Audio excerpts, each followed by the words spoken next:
दोस्तों आप में से कई सारे लोग ऐसे होंगे जो कहीं ना कहीं किसी न किसी कंपनी में जॉब करते होंगे as a employ, as a sales executive. तो आपको सेल्स के बारे में पता होगा कि सेल्स क्या होता है। बट फिर भी कई बार ऐसा होता है कि हम सेल्स के बारे में ना तो खुद अच्छे से समझ पाते हैं, ना ही किसी और को अच्छे से एक्सप्लेन कर पाते हैं, किसी को समझा पाते हैं। तो दोस्तों एक्चुअल में सेल्स होता क्या है, किस तरह से हम इसे आसान भाषा में समझ सकते हैं। तो दोस्तों सेल्स एक ऐसा प्रोसेस होता है जिसमें दो लोग होते हैं, एक होता है खरीदने वाला, एक होता है बेचने वाला। तो खरीदने वाला और बेचने वाला, जब बेचने वाला उस प्रोडक्ट को किसी को देता है और वो खरीदता है, बदले में उसको पेमेंट करता है, तो ये जो लेन देन का प्रोसेस है दोनों के बीच में, तो ये होता है सेल्स। चलिए इसे एक एग्जाम्पल के थ्रू आसानी से समझते हैं। मान लीजिए एक किराना स्टोर है या फिर एक गारमेंट्स की शॉप है। अब आपको किसी प्रोडक्ट की जरूरत है, आपको प्रोडक्ट खरीदना है, तो आप क्या करेंगे, आप उस शॉप पे जाते हैं और प्रोडक्ट को खरीद लेते हैं। अब आप क्या करेंगे कि बदले में आप प्रोडक्ट तो आपने खरीद लिया, अब आप उसका पैसा देंगे, जो भी उसका ठीक प्राइस होता है वो आप उसको पे करते हैं। तो ये जो दोनों के बीच में प्रोसेस है इसे हम बोलते हैं सेल्स। दोस्तों इसे हम कई सारे तरीकों से कर सकते हैं, जैसे online sales, offline sales, face to face sale करना, कॉलिंग के थ्रू सेल करना, डिजिटल मार्केटिंग के थ्रू करना, सोशल मीडिया के थ्रू करना, नेटवर्क मार्केटिंग के थ्रू करना। तो ये सारे टाइप्स हैं कि इन सारे तरीकों से हम कंपनी का जो प्रोडक्ट है, एक सर्विस है, उसे कस्टमर तक पहुंचा सकते हैं, उसे कस्टमर को बेच सकते हैं, बदले में हम उससे पेमेंट ले सकते हैं। तो दोस्तों ये हुई सेल्स की डेफिनेशन और उसके टाइप्स। चलिए हम बात कर लेते हैं सेल्स की इंपोर्टेंस क्या होती है। तो दोस्तों सेल्स बहुत ही इंपॉर्टेंट फैक्टर होता है किसी भी कंपनी, किसी भी बिजनेस या फर्म के लिए, क्योंकि सेल्स पर ही डिपेंड करती है कि उसकी ग्रोथ रेट क्या होगी। मान लीजिए कोई कंपनी है, अब उस कंपनी में कोई प्रोडक्ट या सर्विस बनाते हैं और उसको सेल करने का काम होता है।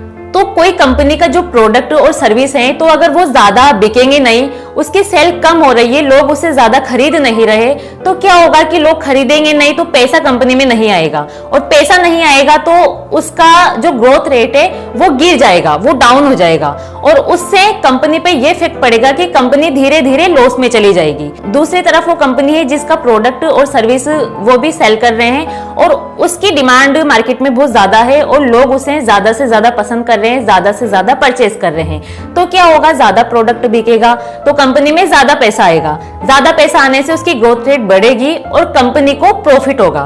तो दोस्तों किसी भी कंपनी का प्रॉफिट और लॉस पूरी तरह से उसके सेल्स डिपार्टमेंट पर ही डिपेंड करता है। तो दोस्तों ये हुई सेल्स की इंपोर्टेंस। अब हम आ जाते हैं हमारे मेन टॉपिक पे, जो है टेली सेल्स। तो दोस्तों टेली सेल्स में क्या होता है, उसमें भी दो लोग होते हैं, उसमें भी यही सारा प्रोसेस होता है, लेना देना, प्रोडक्ट और सर्विस होते हैं कंपनी के, और उसे बेचा जाता है, सामने वाले को पेमेंट लिया जाता है। बट इसमें डिफरेंस क्या होता है कि इसमें जो सारा काम होता है, सारा प्रोसेस होता है, वो कॉल पे होता है। तो कॉलिंग के थ्रू जो सेल्स होती है वो होती है टेली सेल्स। चलिए एग्जाम्पल के थ्रू इसे समझते हैं। मान लीजिए आपकी कंपनी इंश्योरेंस सेल करती है। अब क्या होगा कि आपकी कंपनी इंश्योरेंस की जो सर्विस है वो प्रोवाइड करती है। अब कस्टमर को कॉल करेंगे, आप इंश्योरेंस के बारे में उनको सारी डिटेल समझाएंगे, आप उनको कन्विंस करेंगे, क्वेश्चन और क्वेरीज कस्टमर के होंगे वो भी आप सोल्व करेंगे, और जब कस्टमर एग्री हो जाता है आपकी सर्विस को लेने के लिए, तो फिर वो पेमेंट कर देता है और आपकी सर्विस आप उसको प्रोवाइड कर देते हैं। तो ये जो सारा प्रोसेस हुआ है ये हुआ टेली सेल्स। तो दोस्तों कॉलिंग के थ्रू जो सेल्स की जाती है वो दो तरीके से की जाती है। एक होती है इनबाउंड कॉल के थ्रू सेल करना, एक होती है आउटबाउंड कॉलिंग के थ्रू सेल करना। तो दोस्तों इनबाउंड कॉलिंग में क्या होता है कि कस्टमर खुद कॉल करता है, कंपनी कॉल नहीं करती। यहाँ पर कस्टमर को रिक्वायरमेंट होती है प्रोडक्ट और सर्विस की। और दूसरा होता है आउटबाउंड कॉलिंग। तो आउटबाउंड कॉलिंग में ये होता है कि कंपनी खुद कॉल करती है।